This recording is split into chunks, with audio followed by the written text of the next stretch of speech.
여러분 요즘 그 축구 때문에 그 난리죠. 지난번 그 사우디와의 경기도 그렇고, 우리 어제 있었던 우리 호주와의 경기도 그렇고, 거의 뭐 질 뻔했다가 막판에 가서 거의 끝날 쯤에 가서 이제 동점골을 만들어내고, 그 이후에 이제 연장전 또 승부차기에서 극적으로 우리가 이기게 되었습니다. 이런 스포츠의 매력은 역전승에 있잖아요. 지고 있었는데 그걸 뒤집고 승리를 하는 거죠. 그게 열광하게 되는 겁니다. 드라마도 여러분, 드라마가 우리가 참 재미있는 이유는 그 아이러니의 기법이라고 하죠. 주인공이 무너진 겁니다. 실패하고 무너지고, 그런데 나중에 역전되어서는 일어서게 되는 거죠. 드라마가 재미있는 이유가 거기에 있는 겁니다. 우리의 인생도 마찬가지인데, 내가 늘 넘어지고 실패하는 거예요. 그런데 어느 순간에 역전해서 일어서는 겁니다. 우리 예수님께서 역전의 주님이시죠. 예수님은 이 세상에서 가장 낮은 곳에 오신 우리 주님이십니다. 그런데 이걸 역전시키셔서 가장 높은 분이 되셨습니다. 우리 예수님께서 십자가에 죽으셨습니다. 정말 실패된 것처럼 보이는 우리 예수님의 죽음입니다. 그러나 예수님 3일 만에 부활하시잖아요. 우리 주님이 역전의 주님이시죠. 모든 걸 새롭게 하시고 바꾸시는 우리 분이십니다. 우리 인생도 그래야 한대. 역전해야 되는 거죠. 때로는 실패하고 넘어지다 할지라도 다시 일어서고 다시 일어서는 그런 우리가 되어야 되겠습니다. 오늘 그 예수님을 만나서 인생이 역전되고 바뀐 한 사람이 오늘 등장합니다. 우리 하나님 말씀 46절 같이 읽습니다. 46절 시작. 그들이 여리고에 이르렀더니 예수께서 제자들과 허다 무리와 함께 여리고에서 나가실 때에 디모데의 아들인 맹인 거지 바디메오가 길가에 앉았다가. 아멘. 오늘 사건은 예수님께서 십자가를 지시기 위해서 예루살렘으로 들어가시는데, 예루살렘으로 들어가는 길 그 마지막, 그 여리고 다음이 예루살렘인데, 여리고에서 예루살렘으로 가는 그 마지막 길에서 있었던 사건입니다. 소경이고 거지인 한 사람이 있는데 바로 바디메오라는 사람이에요. 그 사람이 예수님을 만나서 인생이 바뀌는 겁니다. 이 사람은 소경이에요. 소경이라고 하는 말은 인생을 어둠 가운데 살아갔다는 그런 말이잖아요. 그런데다가 거지입니다. 거지라고 하는 것은 가난하다는 의미도 있겠습니다만 아무것도 없다. 인생에서 가진 것이 아무것도 없는 겁니다. 그리고 그 이름이 바디메오라고 하는데, 바라고 하는 말은 아들이란 말이에요. 아들이고. 그래서 바디메오는 바디메오인 겁니다. 디메오의 아들이라는 뜻이죠. 디메오의 뜻은 혼돈이라는 뜻입니다. 혼돈, 불결, 그런 뜻을 가지고 있습니다. 그래서 바디메오라고 한다면 혼돈의 아들이다, 불결의 아들이다. 자신의 고유한 이름이 그렇다기보다는 아마 주변의 사람들이 그의 인생의 비참함을 두고 그렇게 불렀을 것으로 보여집니다. 바디메오인 거죠. 오늘 사건은 단순히 이 바디메오인 소경이 눈을 뜬 사건이 아닙니다. 앞으로 예수님께서 십자가를 지시는데 그 십자가 사건이 일어날 건데, 예수님의 십자가 사건이 어떤 것인지를 우리 가운데 보여주는 그 대표적인 게 소경이 눈 뜨는 사건입니다. 창세기 1장에 보면 하나님이 처음 세상을 창조하실 때에 그때 혼돈하고 공허하고 어둠이 깊은 위에 있었습니다. 어둠으로 가득 차 있었죠. 거기에 하나님의 빛이 임하게 되는 거죠. 빛이 있으라. 그 사건이다 이 말이죠. 소경이 눈을 뜨는 사건은 어둠뿐인 우리 인생 가운데 주님이 빛을 비추시는 그 사건인 겁니다. 예수님이 십자가를 지시는데, 예수님의 십자가 사건은 우리의 인생의 어둠에 빛을 주시는 그 사건이다. 그걸 말씀하고, 또한 이 말씀은 너희 인생이 어둠에서 빛으로 가야 된다. 이러면 아침이 되고 저녁이 되고 이렇게 말씀하는 게 아니라 저녁이 되고 아침이 되니 이렇게 말하잖아요. 굉장히 중요한 메시지죠. 우리 인생은 저녁에서 아침으로, 어둠에서 빛으로 나가야 된다. 그 말씀이죠. 그 메시지가 소경이 눈을 뜨는 사건이 되겠습니다. 우리가 예수님을 잘 믿어야 합니다. 그러면 우리 인생에 빛이 임하는 거예요. 우리 인생에 혼돈이 떠나가는 겁니다. 어둠이 떠나가는 거예요. 그래서 우리 인생에 빛이 임하고 희망이 임하고 생명이 임하고 구원이 임하고, 우리 인생은 그래야 되는 거죠. 예수님을 잘 믿으면 우리가 바디메오, 혼돈의 아들이 아니라 빛의 아들, 하나님의 아들들이 되는 것입니다. 그런 우리 모두가 다 될 수 있기를 간절히 축복합니다. 오늘 그 바디메오가 예수님을 이제 만나게 되는데 47절, 48절 우리 같이 한번 읽습니다. 시작. 나사렛 예수시라는 말을 듣고 소리질러 이르되 다윗의 자손 예수여 나를 불쌍히 여기소서 하거늘 많은 사람이 꾸짖어 잠잠하라되 그가 더욱 크게 소리질러 이르되 다윗의 자손이여 나를 불쌍히 여기소서 하는지라. 아멘. 이는 앞을 보지 못하는 것만큼 인생에 절망도 없을 겁니다. 그런데다가 거지인 거예요. 소경이고 거지더라. 그의 인생이 어떤 소망도 없음을 비참한 인생임을 보여주는 거죠. 그런데 이 사람이 예수님에 대한 소문을 듣게 되는 거예요. 예수님께서 여리고에서 예루살렘으로 들어가시는데 그 여리고에서 예루살렘으로 가는 그 길에서 구걸을 하고 있던 이 사람 바디메오, 마침 그때 예수님이 그곳을 가신다는 그 말을 듣게 된 겁니다. 그래서 바디메오가 소리를 질러서 예수님을 부릅니다. 다윗의 자손 예수여 나를 불쌍히 여기소서. 예수님을 다윗의 자손 예수여 이렇게 불렀던 거예요. 그런데 이러면 이 말은 결코 쉬운 말이 아니에요. 다윗의 자손이라고 하는 이 말은 메시아를 뜻하는 말이거든요. 구약에서 예언되었던 다윗과 같이 하나님의 나라를 이루고 하나님의 통치를 이룰 그 메시아, 구원자를 말하는 거예요. 바디메오가 예수님을 그렇게 부르는데 바디메오는 어떻게 해서 예수님에 대한 그런 믿음을 가졌을까요? 아마 바디메오가 예수님께 대한 이런저런 소문을 들었을 겁니다. 그리고 이 사람이 구약에서 예언된 그분일지 모른다. 그 믿음을 가졌던 것으로 보여집니다.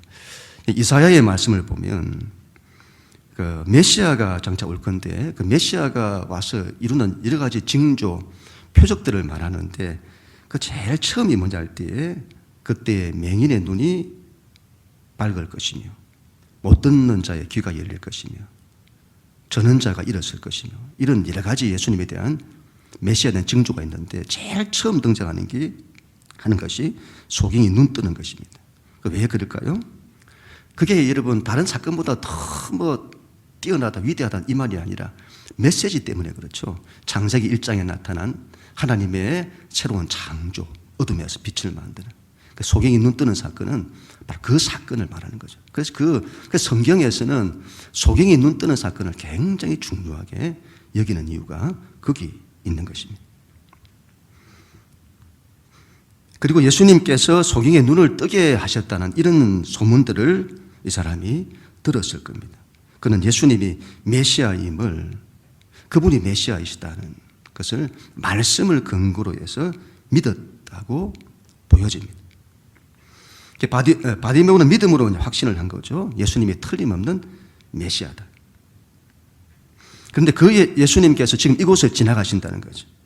소리를 질러 부르는 겁니다. 다윗의 자손 예수여. 다른 한편에서는 여러분 이 말은 굉장히 위험한 말이기도 합니다. 다윗의 자손 예수여라는 이 말은 다윗처럼 하나님 나라의 통치를 이룰 자잖아요.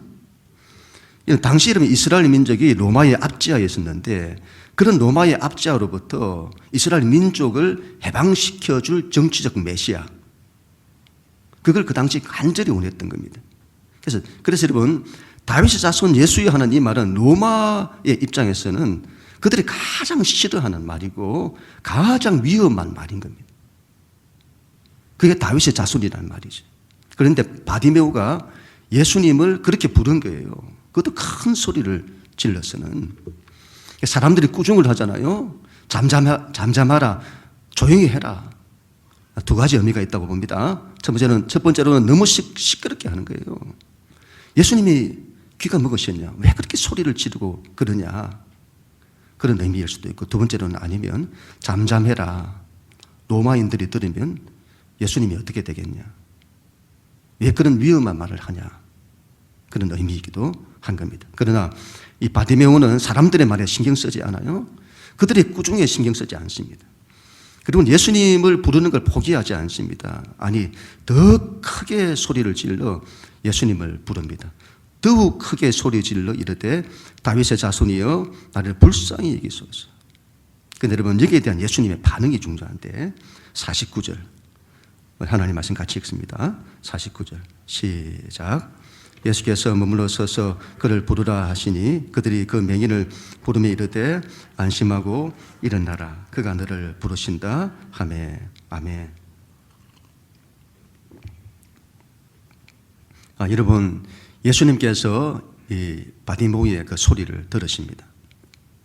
그리고 가시던 걸음을 멈추세요. 그곳에 수많은 사람들이 있었습니다. 수많은 사람, 예수님을 따르는 수많은 사람들이 있었습니다. 그런데 예수님께서는 그곳에 있는 그 어떤 누구를 위해서 발걸음을 멈추지 않으셨습니다.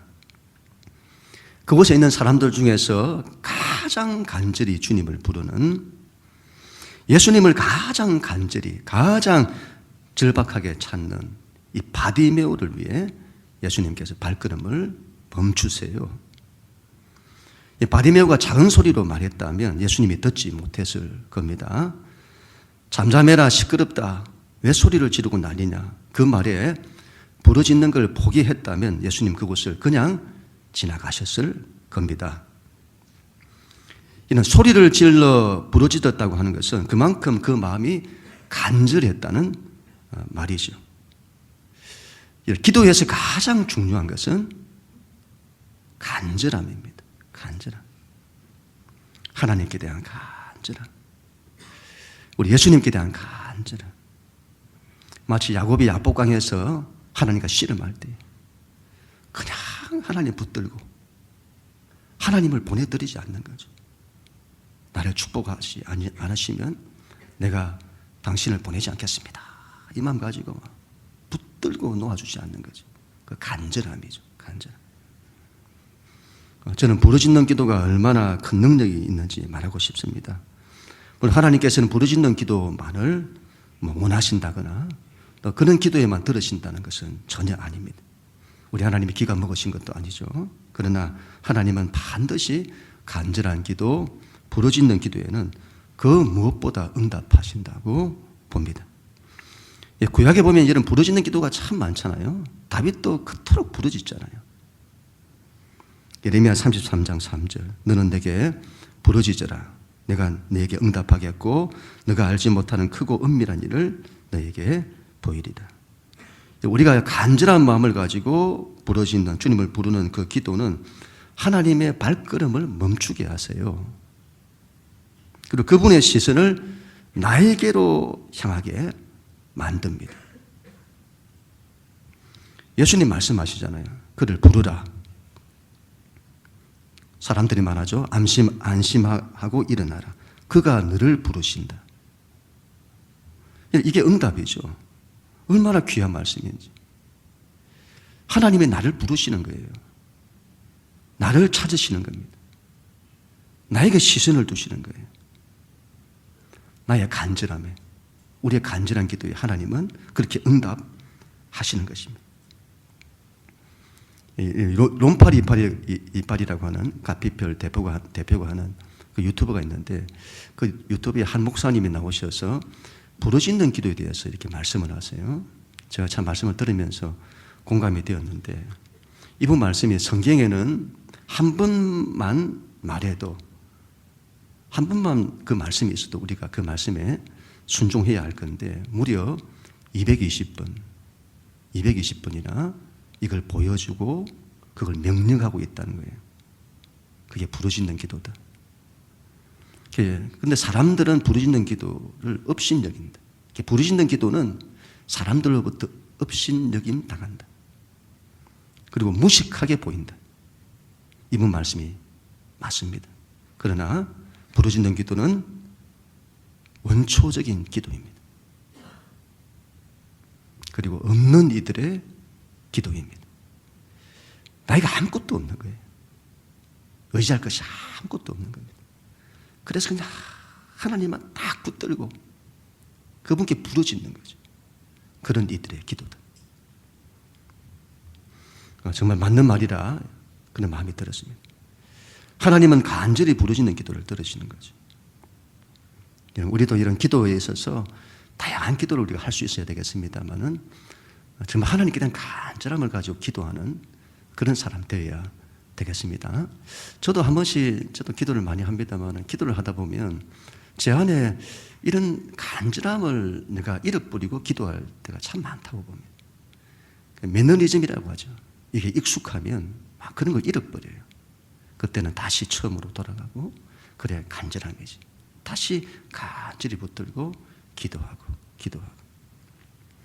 우리의 그런 기도에 주님께서는 발걸음을 멈추시고 우리를 주목하시고 우리를 찾으시는 그 은혜를 주시는 겁니다. 그는 우리 모두가 다 될 수 있기를 간절히 축복합니다. 예수님의 부르심의 맹인은 주님 앞으로 나아갑니다. 50절 같이 읽습니다. 시작. 맹인이 겉옷을 내버리고 뛰어 일어나 예수께 나오거늘. 아멘. 이런 성경 말씀을 잘 보세요. 맹인이 겉옷을 내버리고 일어나 갔다. 그렇게 말해요. 겉옷을 내버렸다고 굳이 이걸 기록을 하고 있어요. 여러분, 이 소경 거지가 겉옷을 버리고 갈 이유가 전혀 없잖아요. 자신이 걸치고 있는 겉옷 그대로 입고 예수님께로 나갈 수 있잖아요. 그런데 겉옷을 버리고 갔다는 거예요. 이게 중요한 메시지가 있기 때문이죠. 당시 유대인들에게는 이런 겉옷이라는 것은 굉장히 중요한 겁니다. 특별히 가난한 사람들에게는 자신이 가지고 있는 마지막 소유물, 재산이 겉옷인 거예요. 겉옷이 없으면 여러분 그 땅이 근동지역이 낮과 밤에 일교차가 심한데 밤에는 그 추위를 견딜 수가 없는 것입니다. 겉옷이 이불 역할을 하는 거죠. 그리고 이 거지 같은 경우는 이 겉옷을 덮어 쓰고는 구걸을 하는 거예요. 자기에게 남은 마지막 소유, 재산인 겁니다. 그걸 버린 것은 이 사람이 가진 모든 걸 다 버렸다 이 말이죠. 또한 이런 성경에서 옷이라고 하는 것은 그 사람의 정체성을 말하기도 합니다. 예수님을 믿는 걸 사도 바울은 너희가 옛사람을 벗어버리고 새사람을 입었다 이렇게 말하잖아요. 옷 입는 것으로 말을 해요. 옛사람을 마치 그 옷을 벗는 것처럼 벗어버리고 새 옷을 입는 것처럼 새 사람으로 입는다 그렇게 말하는 거죠. 바디메오가 겉옷을 벗고 예수님께 나아갔다는 말은 자신의 옛사람, 자기의 옛 인생 그 모든 걸 다 버렸다는 거죠. 자기가 살아왔던 어둠의 인생, 캄캄한 인생, 어디에도 빛이 없는 낙심과 좌절과 절망으로 살았던 그 모든 걸 다 버렸다는 거죠. 여러분, 영적으로 우리에게도 그와 같은 겉옷이 있다고 봅니다. 내가 입고 있는. 내가 예수님께로 나아가는데도 이 겉옷을 이거 떨쳐버리고 가야 되는데 그대로 입고 가는 겉옷이 있는 거죠. 내가 걸치고 있는, 내가 덮고 있는 겉옷이 있습니다. 내 인생을 바디메오, 디모데의 아들로 살아가게 만드는, 혼돈의 아들로, 불결의 아들로, 어둠의 아들로 살아가도록 만드는, 내 인생을 넘어지게 만들고 주저앉게 만들고 낙심케 만들고 좌절케 만드는, 평생을 빛도 없이 희망도 없이 살아가게 만드는 우리가 걸치고 있는 겉옷이 있는 것입니다. 저는 개인적으로 이 말씀을 묵상하면서 내가 가지고 있는 내 사람의 나의 삶의 태도 그런 것들이 아니겠나. 나에게는 그 겉옷이 목회를 해오면서 가졌던 여러 가지 그 시행착오 속에서 때로는 낙심하고 또 불안해하고 했고 그런 마음들, 때로는 실패감들, 이런 마음들. 그래서 늘 주님을 믿고 따르면서도 제 안에 있는 불안함, 두려움, 어떤 면에서는 낙심하는 좌절감들, 실패감들.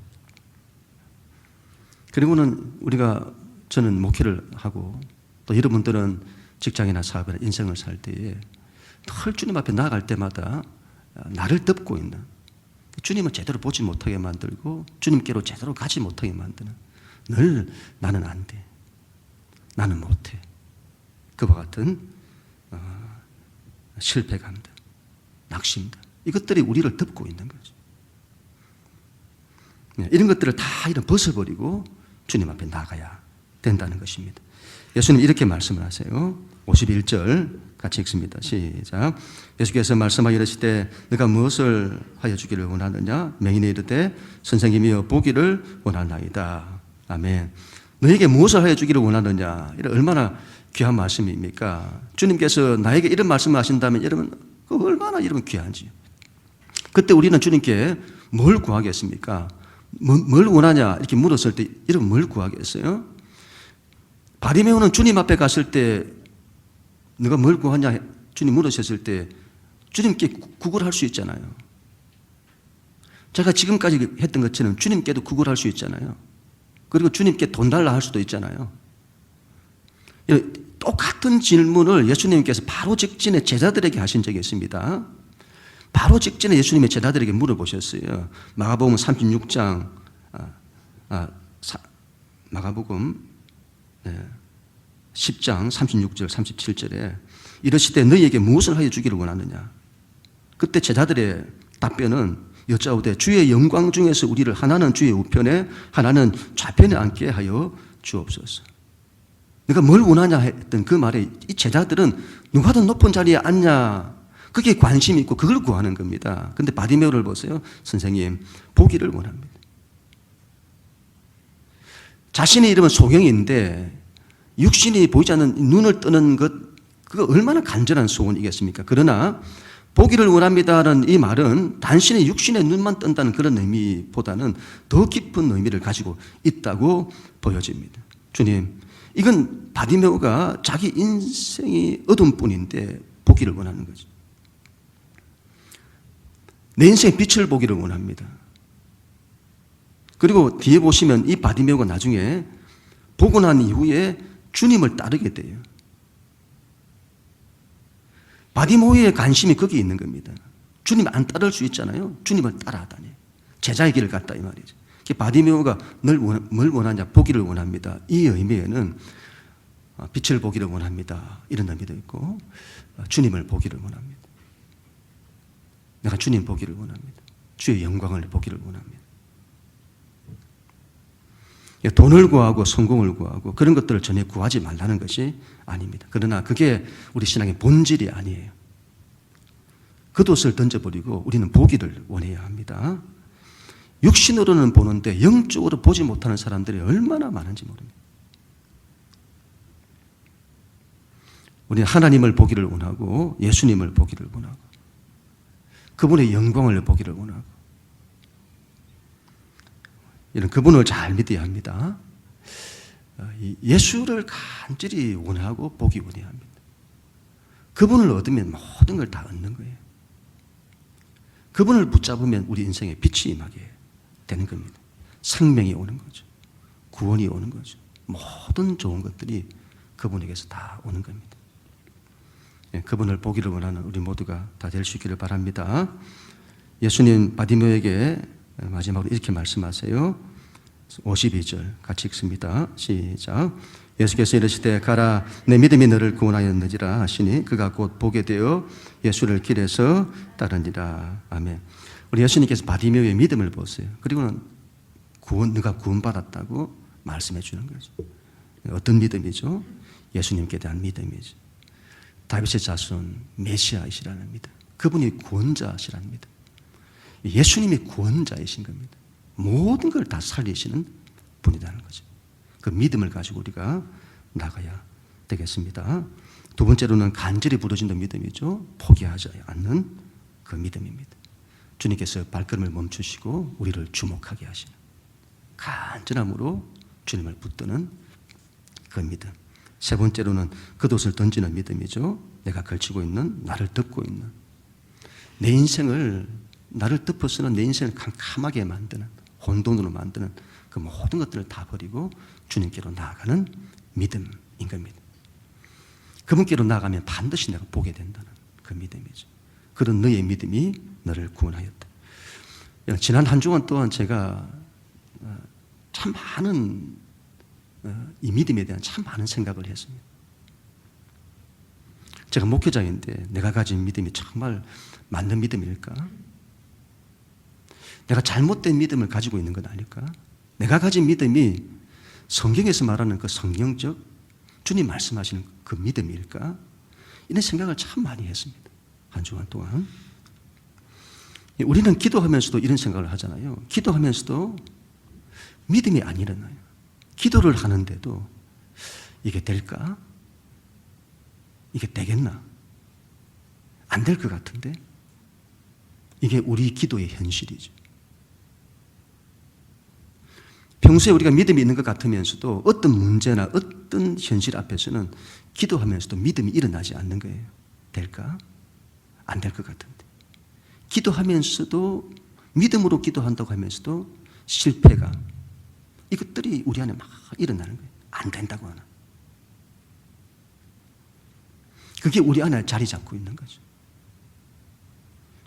성경에 나타난 인물들의 입장에서 제가 묵상을 한번 해봤습니다. 성경에 이런저런 인물들이 있는데 내가 그 사람이다 생각하고 한번 묵상을 해보면요. 12해 동안 희를 중에 알았던 그 여자가 예수님께로 나가서 그분의 옷자락에 딱 손을 대는데 그때 그 여자의 마음이 그분의 옷자락에 손만 대어도 내가 낫는다는 그 믿음을 가지고 딱 손을 대는 거죠. 내가 만약 그 사람이다 했을 때 내게 그 믿음이 있나? 그 믿음이 있지를 않는 것 같아요. 그런 믿음이 아닌 거예요. 백부장이 종이 병들었는데 예수님께 나갔을 때에 주님 말씀만 하옵소서. 그리하면 다 됩니다. 내가 그 믿음을 가졌냐? 자신이 안 되는 거예요. 어제 큐티 본문이었죠. 예수님께서 믿음과 기도에 대해서 이런 말씀을 하셨습니다. 저는 이게 우리 예수님이 가지신 믿음이라고 봅니다. 마태복음 11장 23절에서 24절 말씀인데 우리 한번 같이 한번 읽습니다. 마지막으로 시작. 내가 진실로 너희에게 이르노니 누구든지 이 산들어 들리어 바다에 던져지라 하며 그 말하는 것이 이루어질 줄 믿고 마음에 의심하지 아니하면 그대로 되리라. 그러므로 내가 너희에게 말하노니 무엇이든지 기도하고 구하는 것은 받은 줄로 믿으라. 그리하면 너희에게 그대로 되리라. 아멘. 여러분 예수님의 믿음을 보세요. 우리 예수님은 기도하실 때에 이루어질 줄 믿고 기도하시는 거예요. 우리 예수님의 마음 안에는 의심이란 것이 없어요. 그렇죠? 이게 될까? 아버지께서 내 기도를 들으실까? 안 들으실까? 그런 의심이 없다 이 말이죠. 반드시 들으신다. 그 믿음으로 기도하시는 거죠. 이루어진다는 그 믿음으로 기도하시는 겁니다. 그리고 기도하시고 난 이후에도 받은 줄로 믿으라. 그리하면 그대로 되리라. 예수님께서는 기도하시고 난 이후에도 받은 줄로 믿으신 거예요. 무엇이든지 모든 것들을. 예수님은 모든 것들을 그와 같은 믿음과 기도로 모든 일을 다 이루시는 겁니다. 과연 내 안에 예수님이 가지신 그런 믿음이 있나? 나는 그렇게 기도하고 있나? 그리고 한 주간 동안 제가 제일 많이 기도한 것이 믿음입니다. 믿는다고 하는데 믿음이 없는 거예요. 우리가 믿음이 있다고 생각하는데 어떤 부분에서는 어떤 문제 앞에서는 내 안에 믿음이 작동을 안 하는 거죠.